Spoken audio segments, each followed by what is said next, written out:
Hello everyone, এটা 15 ডিসেম্বরের video. তো সেদিন না আমার একটা ক্লায়েন্ট ছিল, তো ও 2 মাস আগেই আমাকে বলে রেখেছিল যে তুমি ফ্রি থাকবে কাকিমণি, আমাকে কিন্তু একটু মেকআপ করে দিও। আমি বললাম হ্যাঁ, আমি ফ্রি থাকবো সেই দিন। তা আমি তো আর জানি না যে সেই দিন তার আগেই আমার হাতে এত বড় একটা ঘটনা হয়ে অপারেশনও হয়ে যাবে। তো আমি গ্রুপে মেসেজ করলাম, কারণ ও আমার হাতেই সাজবে, আর আমি শুধু ফেসেরই মেকআপটা করতে পারবো ডান হাত দিয়ে, বাকি কিছুই পারবো না।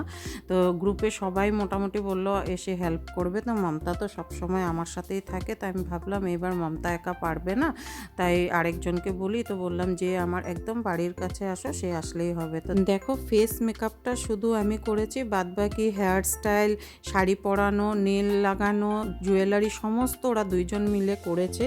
হেয়ার স্টাইলটা দেখো কি সুন্দর ক্লিন লাইনিং করেছে, আর দীপশিকা না 2 days ওয়ার্কশপে শিখেছিল আর কি। দেখো কি সুন্দর করেছে। তো তোমরাই বলো লুকটা কেমন হয়েছে। টাটা।